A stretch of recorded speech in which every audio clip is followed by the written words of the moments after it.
Assalamualaikum warahmatullahi wabarakatuh. Tema tayangan kali ini adalah literasi sejarah bersama Habib Ali bin Jindan. Habaib datang ke Indonesia bukan untuk meraup daripada harta, enggak. Kami tidak mencari jabatan, enggak. Kenapa? Itu bukan didikan dari keluarga kami. Didikan keluarga kami, lihat bagaimana Al-Habib Salim bin Ahmad bin Jindan, saya punya kakek, keluar masuk penjara. Kenapa bisa keluar masuk penjara? Membakar semangat perjuangan masyarakat Indonesia untuk merebut kemerdekaan, saudara. Al-Habib Ali bin Abdurrahman Al-Habsyi Kuitang, beliau yang memfatwakan ketika tanggal 17 Agustus Soekarno membacakan teks proklamasi mendeklarasi daripada kemerdekaan Indonesia. Beliau di hari Jumat itu, ba'da Jumat, beliau fatwakan, sekarang saya fatwakan setiap tanggal 17 Agustus wajib pasang bendera merah putih di rumah-rumah kalian. Siapa yang nyuruh? Itu fatwa Habib Ali bin Abdurrahman Al-Habsyi Kuitang. Bendera merah putih, siapa yang memberikan instruksi kepada Bung Karno untuk membuat bendera merah putih sebagai bendera Indonesia? Itu adalah fatwa Al-Habib Idrus bin Salim Al-Jufri Palu Al-Khairat. Lambang negara Garuda, siapa yang buat? Al-Habib Asy-Syarif Hamid Al-Gadri dari Pontianak, keluarga baginda Nabi Muhammad. Lagu 17 Agustus Pramuka, lagu syukur, siapa yang buat? Al-Habib Husain Al-Mutahhar dari Semarang, dzurriyyah baginda Nabi Muhammad. Jadi Anda jangan berpikir, ini habaib di Indonesia jasanya apa? Banyak, itu yang baru kecatat.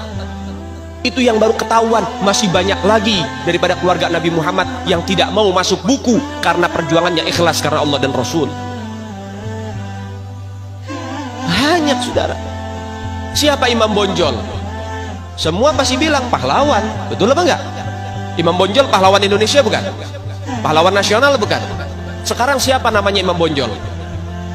Al-Habib Muhammad Syahabuddin, beliau habaib dari kalangan bin Syahab. Imam Bonjol itu bin Syahab, masih daripada kakeknya Habib Rizik, saudara sekalian. Itu keluarga daripada Nabiuna Muhammad, keturunan Sayyiduna Muhammad.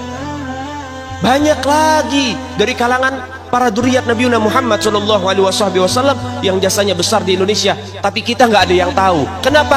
Karena itu kami nggak cari popularitas, kami nggak cari madah pujian, kami nggak cari tempat kedudukan, yang kami cari ridho Allah dan Rasulnya.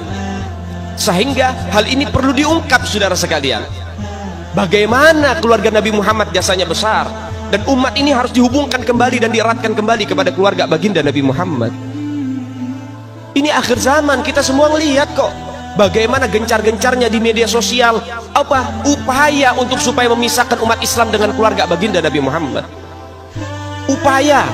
Upaya keras supaya habaib dibenci ada di Indonesia. Mulai Habib dengan kiai diadu, Habib dengan ustadz diadu. Mulai ada hal-hal semacam itu. Apa? Dendam politik, saudara. Gak keluar dari situ.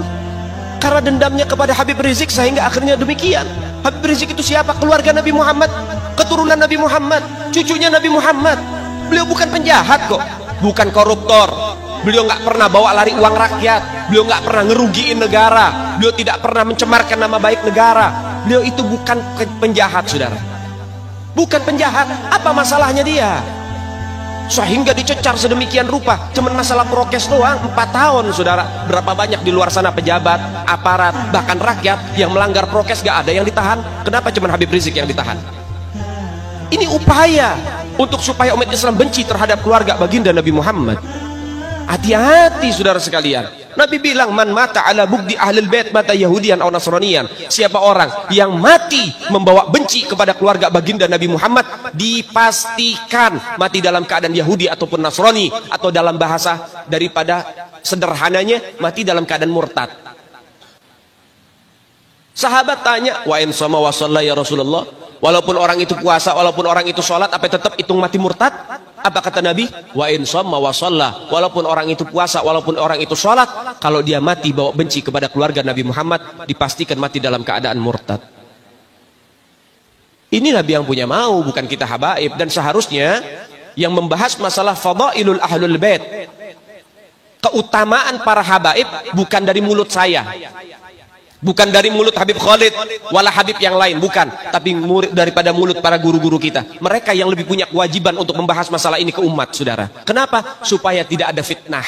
Kalau saya yang bicara begini, akan ada pertanyaan, itu maunya Habib, itu maunya dia, itu mah dalil buat-buatan dia. Terserah Anda.